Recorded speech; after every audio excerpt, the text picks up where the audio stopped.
पासी अमर रहे, महाराजा सातन पासी होनी चाहिए।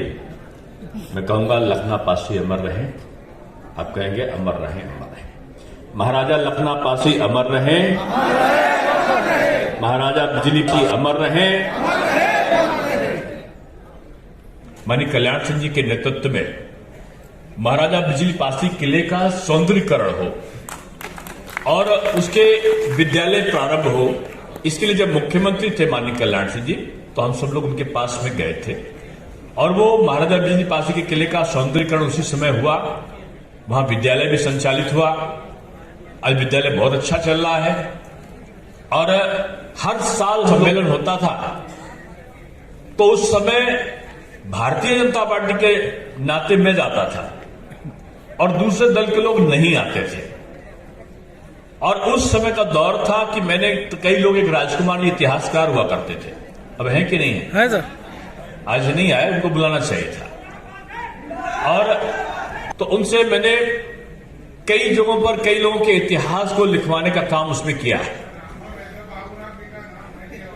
अच्छा, बाबूराम जी आ गए हैं, चल अब बैठ जाओ तो लोग बैठ जाओ। तो हम लोगों ने उस कार्यक्रम को वहां पर कराया और सारे इतिहास के पन्नों में इन महापुरुषों का क्या योगदान है उसको हम लोगों ने लिखा।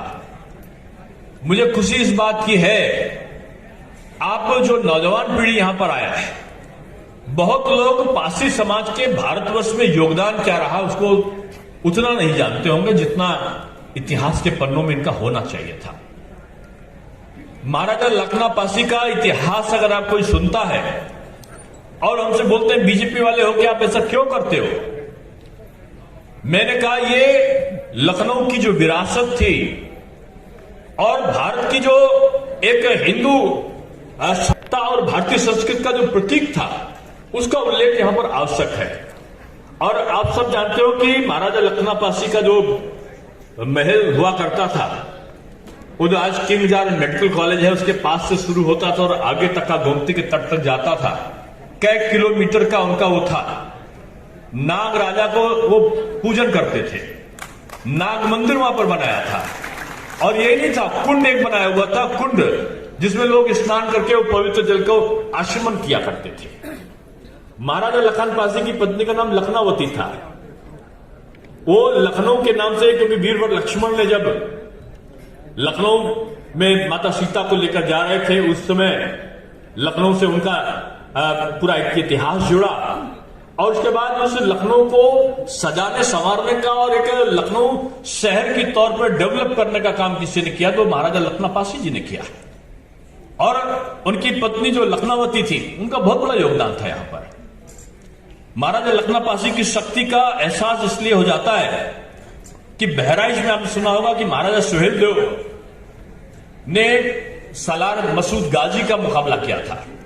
मैं पर्यटन का चेयरमैन बना था और पर्यटन का चेयरमैन बनाने के बाद बहराइच के जो आजकल सुरेश्वर सिंह और सब लोग विधायक हैं उन लोगों ने मुझे वहां पर बुलाया और मैं वहां पर गया तो वहां पर देखा कि जो भारत पर आक्रमण करने वाला व्यक्ति था, जो भारत की अस्मिता को एक बाधित करने वाला व्यक्ति था, उसके नाम पर मेला लग रहा था।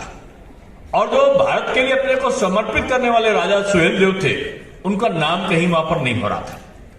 मैंने पहली बार वहां पर मेला लगाया और भगवान की कृपा थी कि उसके बाद मुझे पर्यटन का चेयरमैन बनाया गया। वहां की कमेटी ने तीसरी बार मुझे वहां पर बुलाया और 1998 में मैं तीसरी बार गया।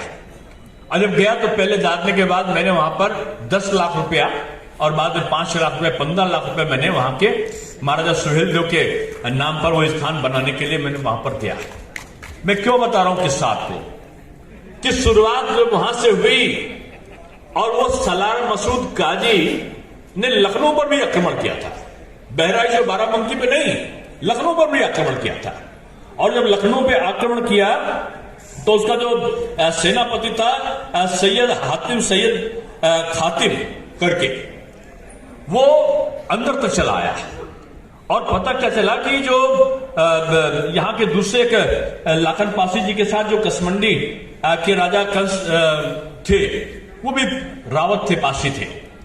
और उनकी दोस्ती थी आपस में, और दोनों मिलकर बड़े शक्तिशाली थे।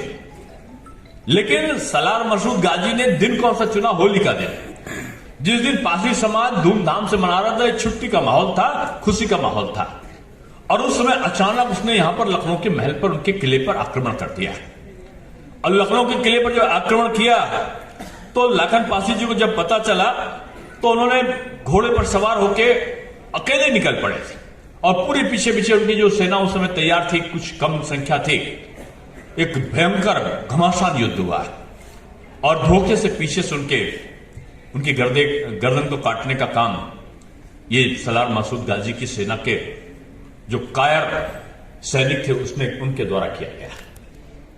महाराजा लाखन पासी हमारे बीच में नहीं रहे, लेकिन उनकी एक एक स्मृतियां, मंदिरों का निर्माण, कुंड का निर्माण, किले का निर्माण, सरोवर तट का निर्माण, गोमती तट का निर्माण।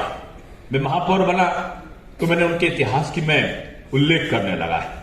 तो उल्लेख करने लगा, लोग उनका सब आप तो सांप्रदायिकता करने लगे। मैंने कहा सांप्रदायिकता नहीं, मैं कभी हिंदू और मुसलमान नहीं करता। मुझे यहाँ के मुस्लिम ने भी वोट दिया, यहाँ के हिंदू मेरे साथ है, मैंने जात के आधार पर नहीं किया। लेकिन लखनऊ का जो अस्मिता थे महाराजा लखना पासी, उनके नाम पे कुछ ना हो। फिर मैंने गोमती तट पे आप लोगों से मैं कहूंगा निवेदन कि हमें राजेश्वरी देवी को लेकर मैं महापौर था, और बहुत बड़ा कार्यक्रम, 10,000 लोग आए थे उसमें, रामनाथ जी शायद थे आप। उसमें हम लोगों ने लाखन पासी उपवन बनवाया था गोमती के तट पर, और लाखन पासी उपवन में कई सालों तक पासी सम्मेलन होता रहा है। लेकिन अब वो कुछ दिनों से बंद पड़ा है। मैं कहूंगा कि उस पर जरूर कार्यक्रम करिए अपना, और उसमें महाराजा लाखन पासी का अगर कुछ बोर्ड पिछड़ा हो गया हो तो उसको और बड़ा करवाइए, और वहां पर अपने कार्यक्रमों को करिए। आज इतिहास, पासी समाज का जो इतिहास है वो बहादुरी का इतिहास है, और यहां पर उन्होंने हिंदुत्व की रक्षा के लिए, भारत की संस्कृति के लिए अपने को समर्पण किया है। और लखनऊ के बिजली पासी का जो किला आज है, बिजली पासी का भी युद्ध हुआ, और युद्ध में राजा जयचंद ने उनके साथ गद्दारी कराई, और धोखे से उनको मरवाने का काम उन्होंने दूसरे लोगों के सैनिकों के द्वारा किया। बड़ा युद्ध हुआ था, जहां आज गंजरिया फार्म है, उसको गांजर क्षेत्र कहते, तो वहीं पर युद्ध हुआ, और महाराजा बिजली पासी को भी धोखे से मारा गया। यानी पासी राजाओं के पीछे मुगलों से लेकर विदेशी आक्रमणकारी उनके प्रति आक्रामक रहे। क्यों? क्योंकि वो भारत की अस्मिता के लिए लड़ रहे थे, अपने देश के लिए, अपने राज्य के लिए लड़ रहे थे, अपनी जनता के लिए लड़ रहे थे। ऐसे स्वामी भक्त लोगों से अंग्रेज डरा करते थे, और जब अंग्रेज आए तो अंग्रेजों ने तो उनको खाना बदोश और क्या क्या उनको विभिन्न प्रकार के गलत नामों से संबोधित करना प्रारंभ कर दिया। उनको फर्जी मुकदमे में जेल पहुंचाने लगे, फर्जी आरोप लगाने लगे, उन पर विभिन्न प्रकार के जघन्य अपराधों के मुकदमे दर्ज करके अपराधी घोषित करने लगे। ये उत्पीड़न चला। लेकिन आजादी के बाद भी इस बिरादरी की उन्नति के लिए काम किसी ने नहीं किया। मैं क्यों कह रहा हूं? मुझे याद है कि मैं एक सम्मेलन में, जब सिकंदराबाद चौराहे पर भी पासी सम्मेलन हुआ था, और महाराजा उदा देवी का वहां पर लोगों ने बताया कि उदा देवी कैसे एक महिला होके अपना बंदूक टांग के, अंग्रेजों की सेना आ रही है और वो पेड़ पर खड़ी हो गई, और खड़ी होने के बाद उन्होंने 16 लोगों को वहीं पे मारा था अपनी बंदूक से, और उसके बाद अपने को गोली मार के कहते हैं कि उन्होंने समाप्त किया। 36 लोग, वो इतिहास में वहां पर 16 लिखा, 36 से क्या वो लोग ज्यादा मारे थे उन्होंने, लेकिन वहां पर उन्होंने लिखा इतने लोगों को। और ये इतिहास में तो कहते हैं कि उन्होंने सैकड़ों लोगों को उन्होंने पराजित किया, उनको उनका जवाब दिया। लेकिन उसके बाद हम लोगों ने उदा देवी द्वार बनाया। वो उनके राम लखन पासी के घर की तरफ रोड जाता था आलमबाग में, तो उन्होंने कहा कि महापौर जी आप और कुछ नहीं कर सकते तो एक बड़ा सा भव्य द्वार बना दीजिए। मैंने उदा देवी द्वार बनवाया वहां पर, और उदा देवी के नाम पर बहुत बड़े बड़े सम्मेलन हुए। ये आज मैं किस्सा कहानी केवल इसलिए बता रहा हूं कि पासी समाज किसी के अधीन कभी नहीं रहा। पासी समाज हमेशा स्वाभिमान के साथ जीता रहा है, और भारतीय जनता पार्टी ने उसके स्वाभिमान को पहचाना है। और हम हमेशा, हमारी पार्टी ने आपके लिए जो आप नाम गिना ले, किसी दल में तो इतने विधायक नहीं होंगे जितने हमारे वहां, इतने उनके वहां टोटल विधायक नहीं होंगे जितने हमारे वहां केवल पासी समाज के विधायक और सांसद है।